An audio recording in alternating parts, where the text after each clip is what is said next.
एक समय की बात है। एक जंगल में एक शेर और एक सियार रहते थे। वह घनिष्ठ मित्र थे। जंगल एक बड़ी नदी के किनारे था और नदी के उस पार एक छोटा सा गांव बसा हुआ था।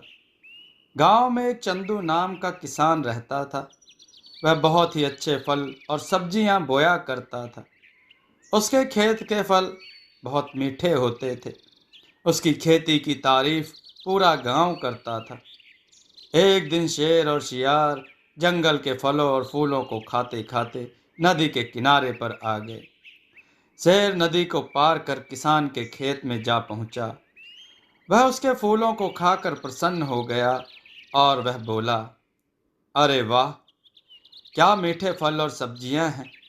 इसके बारे में तो मित्र सीबू को बताना पड़ेगा। और वह वापस आकर अपने मित्र सियार से उस खेत के बारे में अपने मुंह से चटकारा लेते हुए बताता है। अरे सीबू भाई, जंगल के उस पार गांव के किसान ने बहुत अच्छे मीठे फल बोए हैं। मैं आज उन्हें ही खाकर आ रहा हूँ। यह सुनकर सियार के मुंह में पानी आ जाता है और वह अपनी जीभ लपलपाते हुए बोला, क्या सच में शेरू पाजी, वह फल सच में इतने मीठे हैं कि आप अब तक अपनी जीभ से उन फलों का स्वाद ले रहे हो? तब शेर जमीन पर घुमड़ते हुए बोला, हाँ शिबू भाई, तुम भी अगर एक बार उन फलों को खा लो तो तुम्हारे मुंह से भी उन फलों का स्वाद लंबे समय तक नहीं जाएगा। यह सुनकर शियार भी खुशी से शेर के साथ जमीन पर घुमड़ने लगता है कि वह अचानक से वह उठ खड़ा होता है और जाने से मना करते हुए वह बोलता है, अरे पाजी, आप तो एक बड़े जानवर हो और मैं छोटा सा जानवर।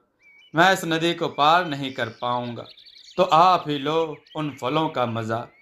और वह उदास होकर वहां से चला जाता है। उस दिन से शेर हर रोज रात को किसान के खेत में जाकर वह मीठे फल खाता था और अपना पेट भरता था। पर सियार जंगल के फलों को ही खाता और अपना पेट भरता, क्योंकि वह एक छोटा जानवर था और नदी को पार नहीं कर पाता था। एक दिन शेर बोला, अरे शिबू भाई, तुम यहाँ क्या खाते रहते हो? क्या इन सूखे तीखे फलों को खाकर तुम्हारी जुबान नहीं जलती? तुम मेरे साथ चलो। मैंने बताया था, नदी के उस पार एक खेत में काफ़ी अच्छे फल लगे हैं। वह बहुत मीठे और स्वादिष्ट हैं। तुम्हें भी वह फल खाने चाहिए। तुम भी तो उन फलों की मिठास से अपने छिले कटे जुबान को राहत दो और उन मीठे फलों का आनंद लो। तो सियार ने बोला, पर पाजी, मैं उस फल को नहीं खा सकता, क्योंकि मैं इस नदी को पार नहीं कर सकता। आप एक बड़े जानवर हो तो आप आसानी से इस नदी को पार कर सकते हो, पर मैं एक छोटा जानवर हूँ। मैं इसलिए नदी को पार नहीं कर पाता। मैं भी इन जंगलों के तीखे कड़वे फलों से ऊब चुका हूँ। मुझे भी मीठे फल खाने हैं, पर मैं तो नदी के आधे भाग तक भी नहीं जा पाता, तो पूरी नदी कैसे पार करूँगा? अब आप बताओ मैं क्या करूँ? तब शेर सोचते हुए बोला, सेबू भाई, अगर तुम चाहो तो मैं तुम्हें इस नदी को पार करने में तुम्हारी मदद कर सकता हूँ। सियार ने आश्चर्य से पूछा, कैसे? शेर ने तिगड़म लगाते हुए बोला, पहले मैं नदी में उतर जाऊंगा, फिर तुम मेरी पीठ पर कूद कर बैठ जाना। मैं तुम्हें नदी पार करवा दूंगा और हम फल खाकर फिर उसी तरह वापस आ जाएंगे। अगर तुम्हें सही लगे तो। सियार शेर की बात सुनकर खुशी से झूमते हुए बोला, हाँ हाँ हाँ, जरूर पाजी, मैं चलूँगा आपके साथ। यह तो बहुत अच्छा सुझाव है। चलिए चलते हैं।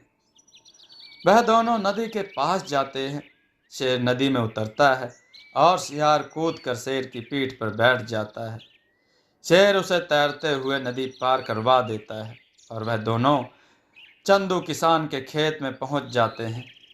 सियार भी किसान के मीठे फलों को खाकर खुश हो जाता है, तो वह खेत में खुशी से उछलते हुए बोला, अरे वाह वाह पाजी, यह फल तो सच में बहुत मीठे हैं।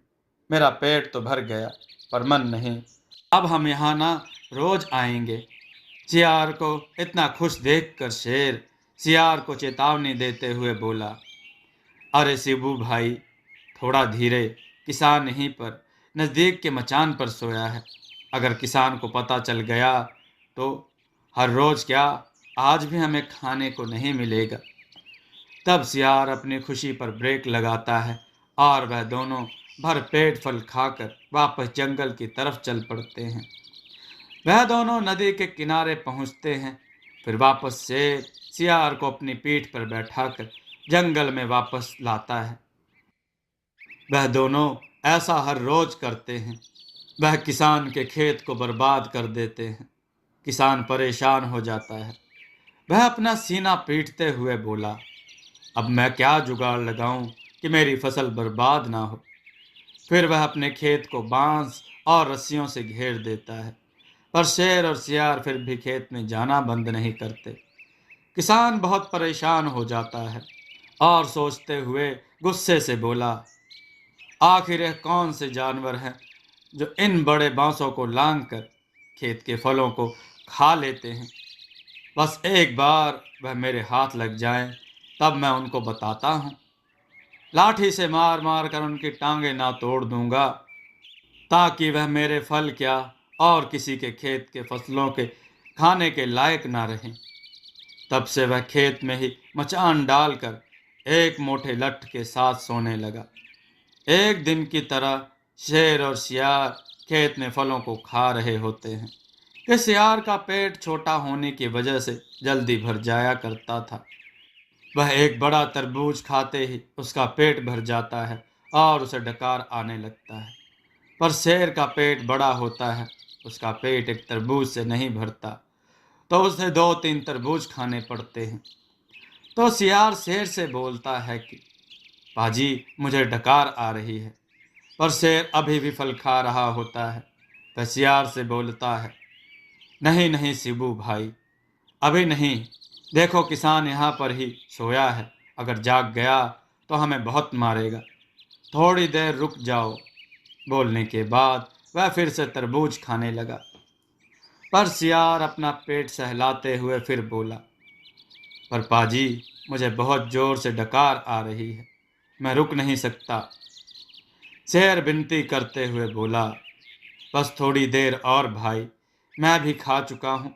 देखो, बस थोड़ा सा ही बचा है और इसके बाद फिर जितना हो सकेगा उतना डकार लेना। पर सियार शेर से सिर्फ 2 बार ही पूछता है। तीसरी बार वह बिना बोले डकार लेना शुरू कर देता है। हुआ हुआ हुआ। यह सुनकर किसान अचानक नींद से जाग जाता है और शेर और सियार को अपने खेत में देखकर गाली देते हुए बोलता है, तुम दोनों सालों मेरी फसल को बर्बाद कर रहे थे। रुको, अभी बताता हूँ। कहते हुए वह अपनी मोटी बड़ी लठ लेकर उन दोनों के पीछे दौड़ता है। किसान के जागते ही सियार और शेर भागने लगते हैं। सियार तो छोटा सा होता है, तो वह घासों में छिपकर भाग लेता है।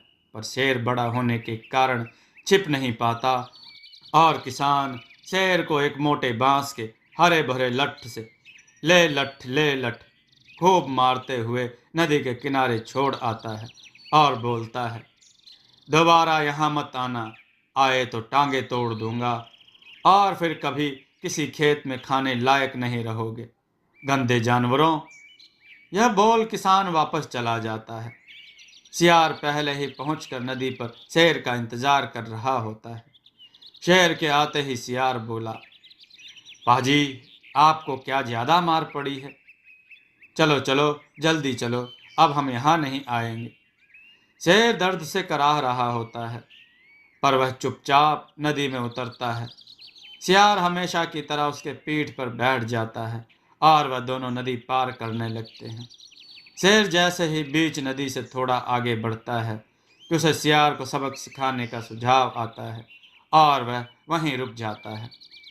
शेर के रुकते ही सियार शेर से बोला, क्या हुआ पाजी, आप रुक क्यों गए? शेर नाराज आवाज में बोला, भाई, मुझे बहुत जोरों से अंगड़ाई आ रही है। बीच नदी को देखकर सियार डरते हुए कपकपाती आवाज में बोला, अरे पाजी, मुझे किनारे तक पहुंचा दो, फिर अंगड़ाई लेना। शेर गुस्से से चढ़ी हुई आवाज में बोला, नहीं शिबू भाई, अब मुझसे रहा नहीं जा रहा। सियार विनती करते हुए बोला, बस थोड़ी दूर ही है पाजी, मुझे निकाल दो, फिर तुम अंगड़ाई ले लो।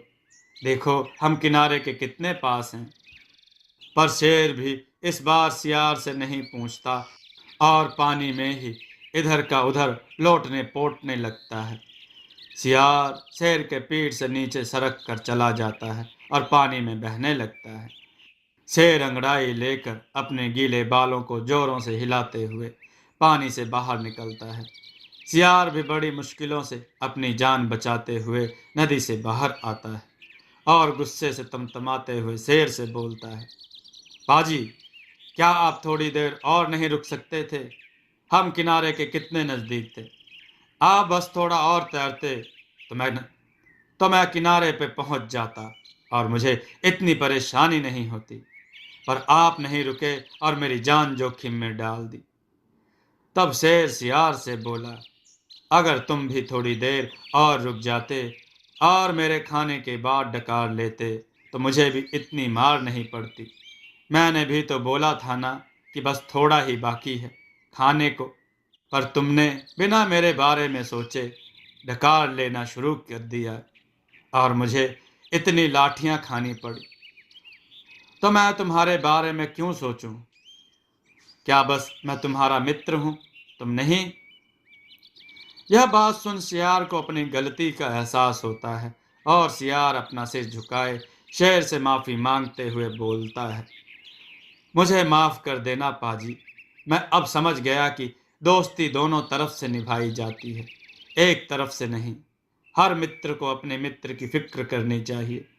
आगे से ऐसी गलती नहीं होगी और मैं भी एक अच्छा मित्र बन के दिखाऊंगा। सियार अच्छा मित्र बनने का वादा करता है और फिर शेर और सियार दोनों आज मिली सबक पर हंसते हुए जंगल की तरफ चल पड़ते हैं। दोस्तों, आपको यह कथा कैसी लगी? अपने विचार और सुझाव कमेंट में जरूर दें। हमारी कथाओं को लाइक करें, हमारे चैनल को सब्सक्राइब करना न भूलें। हमारी कथाओं को शेयर जरूर करें जिससे लोगों को अच्छा ज्ञान प्राप्त हो। जय श्री राम भक्तों।